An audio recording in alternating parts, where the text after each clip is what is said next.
Class 10 তোমাদের গ্যাসের আচরণ এই চ্যাপ্টারটি নিউমেরিক্যালস নিয়ে চলে এসেছি। প্রথমে আগে কিছু সূত্র সম্পর্কে বলে দিচ্ছি। ফার্স্ট যে সূত্রটা হচ্ছে বয়লের সূত্র, P1V1 সমান P2V2 সমান P3V3 সমান কে। কে হচ্ছে কনস্ট্যান্ট।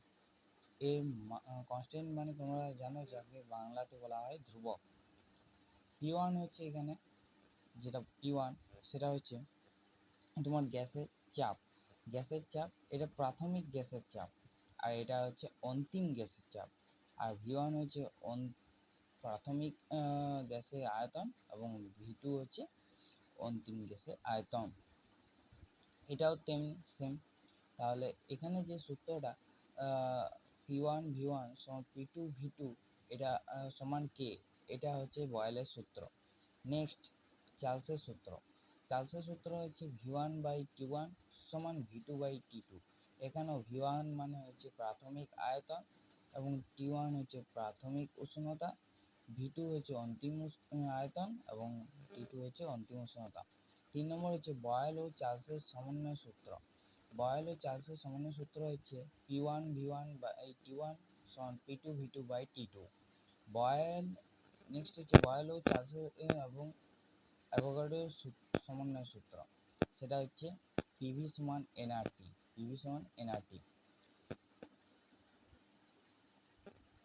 ফার্স্ট যে নিউমেরিক্যালসটা আছে, কোনো তাপমাত্রায় 800 পারস্তম্ভে চাপ কোনো গ্যাসীয় পদার্থের আয়তন 80 সেমি কিউব। স্থির তাপমাত্রায় কোনো চাপে ওই গ্যাসের আয়তন 100 সেমি কিউব হবে। এখানে আমি একটু প্রশ্নটা ভালোভাবে দেখিয়ে দিচ্ছি। দেখো সূত্রটা, কোয়েশ্চেনটা একবার দেখে নাও এবং সূত্রগুলো একটু দেখে নাও। এখানে বলেছে কোনো তাপমাত্রায় 80 এটা হচ্ছে পারস্তম্ভের চাপ, ঠিক আছে।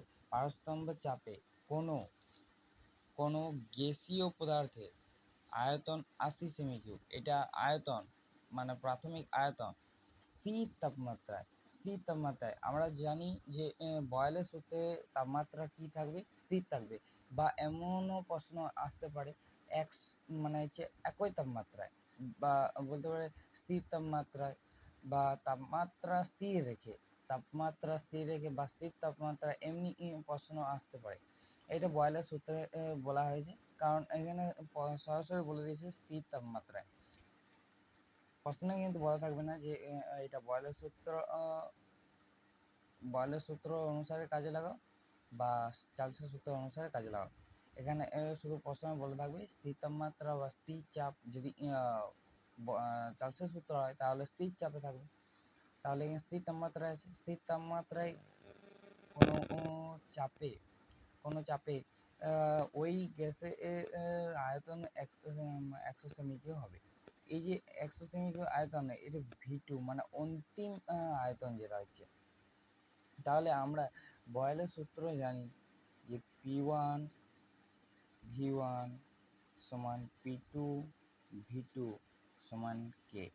এই যে কনস্ট্যান্ট মানটা, এটা কে কনস্ট্যান্ট, ঠিক আছে। তাহলে আমরা দেখে নেব যে আমাদের এটা হচ্ছে আমাদের সূত্রটা। এবার আমরা দেখব যে P1 সমান হচ্ছে 800 P2 সমান বলেছে কোন তাপমাত্রায় বাস্তবে, ঠিক আছে। P2 জিজ্ঞাসা চিহ্ন, কারণ P2টা আমার এখানে চেয়েছে। নেক্সট আয়তন V1 80 সেমি কিউব। এখানে এককগুলো তোমরা ভালোভাবে দেখবে। V2 সমান 100 সেমি। তাহলে আমরা এই সূত্রটা থেকে কি বলতে পারি যে P1V1 সমান P2V2। এবার আমাদের চেয়েছে কি, আমাদের P2 চেয়েছে, তাহলে আমরা বলতে পারি যে P2 সমান P1 V1 divide by V2। কিছু করেনি, শুধু P2টাকে আমি এখানে এনেছি এবং পরবর্তীকালে এটাই এদিকে চলে গেলে গুণে চলে আসবে এবং এটা ভাগে আছে এখন। নেক্সট আমরা মানটা বসিয়ে দেবো। P1 সমান হচ্ছে 800 mm এবং V1 হচ্ছে 80 ডিভাইড বাই V2 সমান হচ্ছে 100।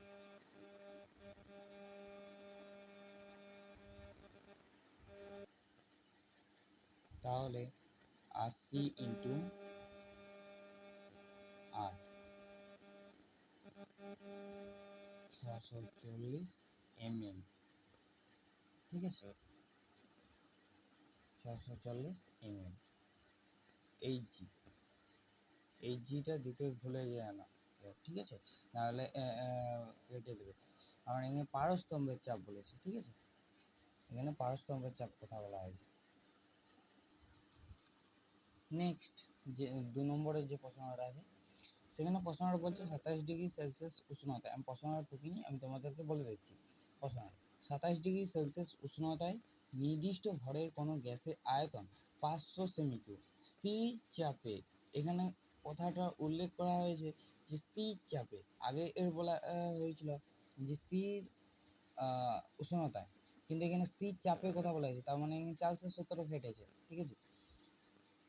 স্থির চাপে কোন উষ্ণতায় গ্যাসের আয়তন দ্বিগুণ হবে, এখানে গ্যাসের আয়তন দ্বিগুণ হবে, ঠিক আছে।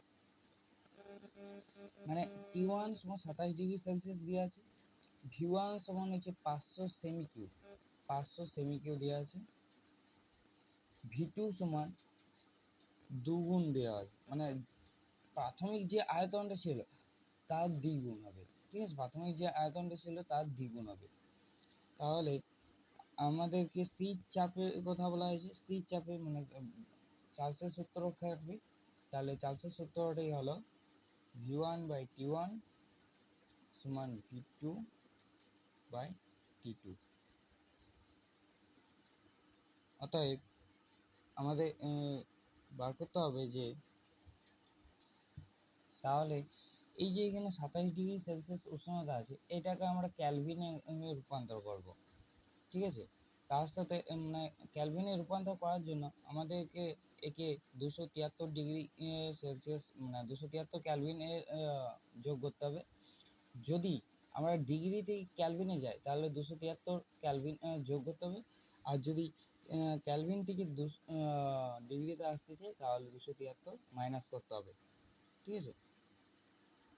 তাহলে 27 প্লাস 273 সমান হচ্ছে 300 ক্যালভিন, ঠিক আছে।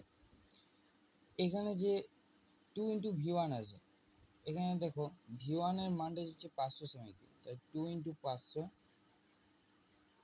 সমান হচ্ছে 1000 সেমি কিউব। এবার আমাকে কি বলেছিল যে 27 ডিগ্রি সেলসিয়াস উষ্ণতায়, মানে প্রাথমিক উষ্ণতা হচ্ছে 27 ডিগ্রি সেলসিয়াস উষ্ণতা, তাহলে আমাকে T2টা চেয়েছে। প্রশ্নে বলা হয়েছিল যে কোন উষ্ণতায় গ্যাসের আয়তন দ্বিগুণ হবে, ঠিক আছে। T2 সমান আমরা বলতে পারি V2 into T1 divide by V1। V2 এর মান হচ্ছে 1000, T1 এর মান হচ্ছে 300 এবং V1 এর মান হচ্ছে 500। শূন্য শূন্য কাটছে,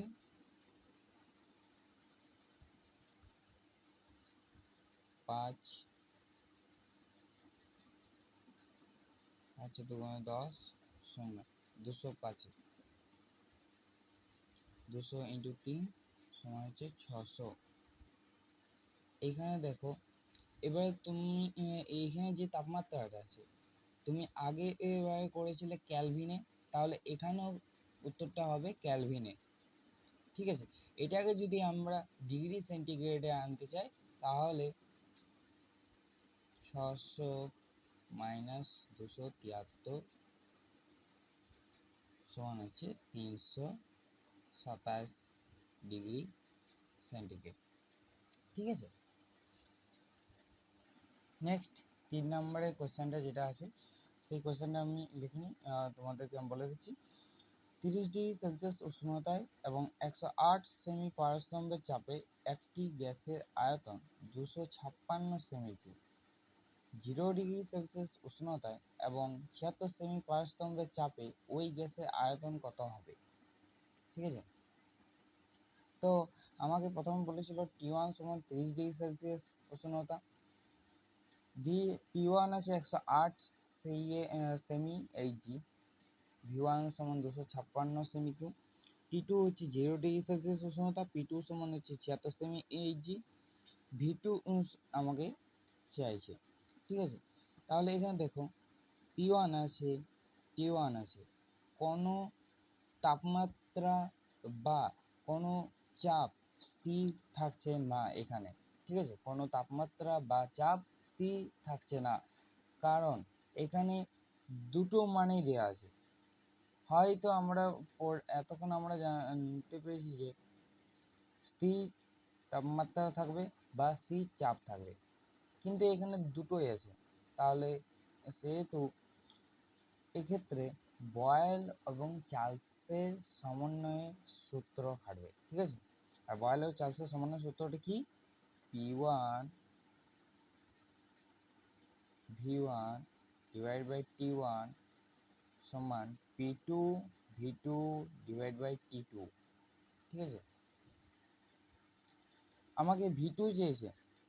ঠিক আছে, তাহলে P1 V1 into T2 divide by T2 81 into P2 সমান V2। ঠিক আছে,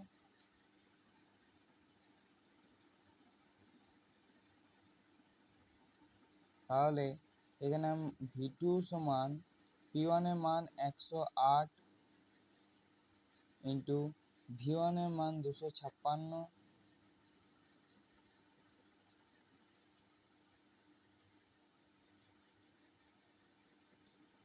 T2 মান, এখানে যে 0°C উষ্ণতা আছে এটাকে আমরা ক্যালভিনে রূপান্তর করব। ঠিক আছে, তাহলে একে যদি ক্যালভিনে রূপান্তর করতে হয় 0 প্লাস 273 সমান 273 ক্যালভিন। ঠিক আছে, এটাকেও এই T1টাকেও আমরা ক্যালভিনে রূপান্তর করব। 30 প্লাস 273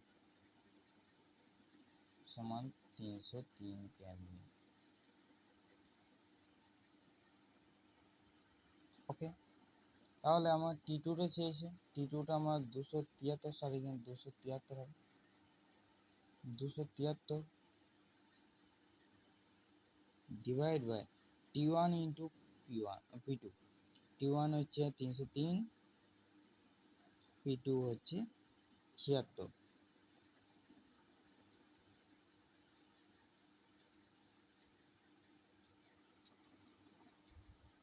তোমরা এই অঙ্কটা করে নেবে এবং উত্তর বেরোবে 327.77। যেহেতু এখানে আয়তন প্রাথমিক আয়তন সেমি কিউ ছিল, তাহলে অন্তিম আয়তন সেমি কিউ।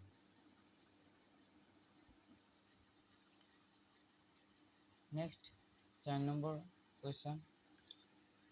কোয়েশ্চেনটা হচ্ছে 1200 লিটার আয়তনে একটি বেলুনকে 27°C উষ্ণতায় 83.1 সেমি পারস্তম্ভের চাপে H2 গ্যাস দ্বারা ভর্তি করতে কত মোল হাইড্রোজেন লাগবে? পারদের ঘনত্ব দেওয়া আছে D সমান 13.6 গ্রাম পার সেমি কিউব। ঠিক আছে,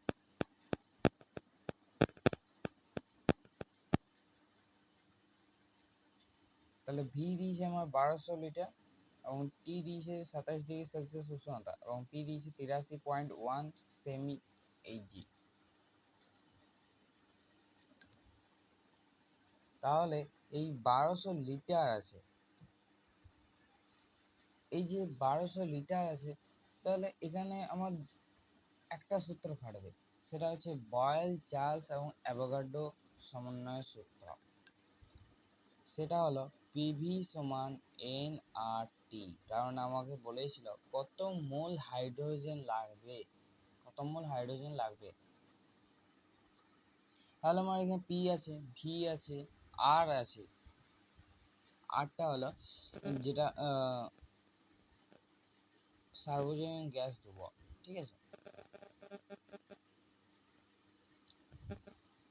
এবং টি যে তাপমাত্রা, সেই টি তাপমাত্রাটা আছে, ওকে।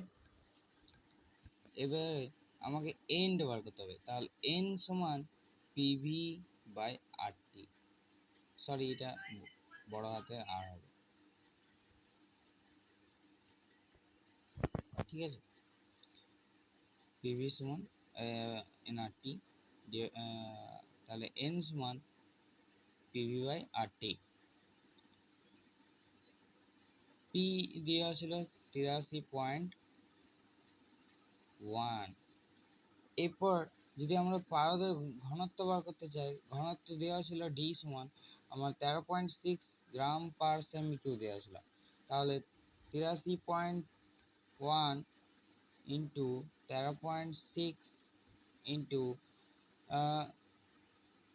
অভিকর্ষ ত্বরণ 980 ইন্টু 1200 ভি ইন্টু 1000।